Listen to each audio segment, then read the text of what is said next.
پامال کر دے گا۔ یہ روزہ بچانے والا ہے، کس چیز سے بچانے والا ہے؟ روزہ بندے کو گناہوں سے بچانے والا ہے، فضول بات کرنے سے بچانے والا ہے، لغو بولنے سے بچانے والا ہے، جھوٹ بولنے سے بچانے والا ہے، گالم گلوچ کرنے سے بچانے والا ہے۔ یہ روزہ دنیا کے اندر بھی بندے کو بچانے والا ہے، قبر کے اندر بھی بچانے والا ہے، حشر کے اندر بھی بچانے والا ہے۔ اور یہ قیامت کے دن یہی روزہ کہے گا، یا اللہ اس بندے نے دنیا میں رہتے ہوئے میری پاسداری کی تھی، کھانے پینے سے رکا تھا، آج میں روزہ ہو کے تیری بارگاہ میں سفارش کرتا ہوں، یا اللہ میری سفارش کو اس روزہ دار کے حق میں قبول فرما۔ آپ کو میرے پیارے نبی نے ارشاد فرمایا، جب روزہ سفارش کرے گا اللہ اس کی سفارش کو قبول فرمائے گا۔ یعنی یہ روزہ بچانے والا ہے، کس کس چیز سے بچانے والا ہے؟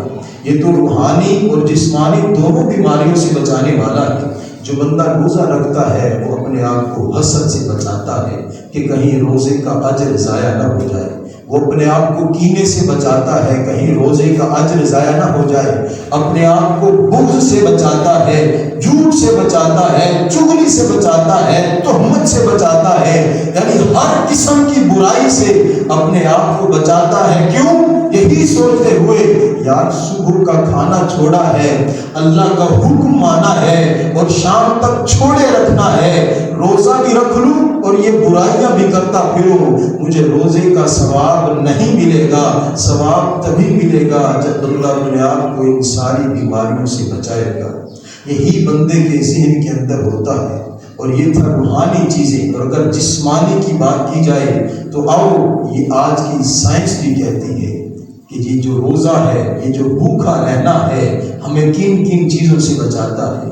جس کا نظام انہضام درست نہیں ہے، پیٹ کے ورم میں مبتلا ہے، معدے کی کسی بھی بیماری کے اندر مبتلا ہے، ڈاکٹر اس سے یہی لکھ کے دیتے ہیں، جا کے پرہیز کر تو ٹھیک ہو جائے گا۔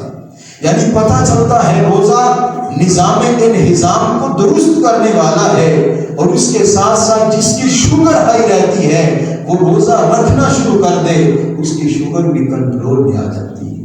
جس کو کولیسٹرول کی بیماری ہے اور وہ روزہ رکھنا شروع کر دے، وہ کولیسٹرول کی بیماری بھی قابو میں آ جاتی ہے۔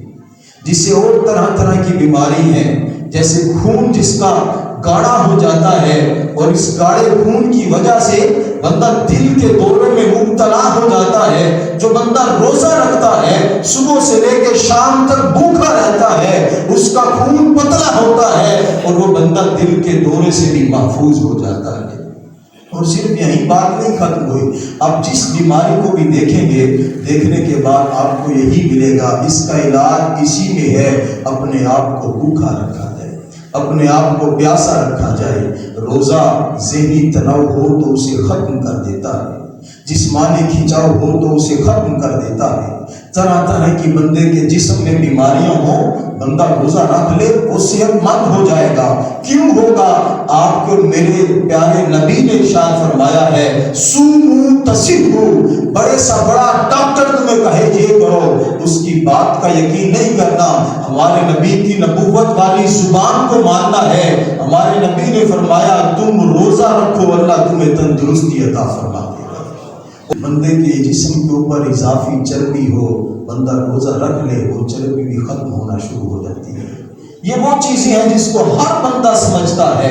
موٹاپا ہے، اس کو ختم کرنا ہے، آؤ روزے رکھو، صبح سے لے کے شام تک اپنے آپ کو بھوک کا عادی کرو، اللہ کا حکم مانتے ہوئے روزہ رکھو، تمہارا موٹاپا دور ہو جائے گا، تمہاری اضافی چربی ختم ہو جائے گی، تم صحت مند ہو جاؤ گے، صحت تمہارے دروازے پہ خود چل کے آئے گی، تمہیں ڈاکٹر کے پاس جانے کی ضرورت بھی نہیں ہوگی۔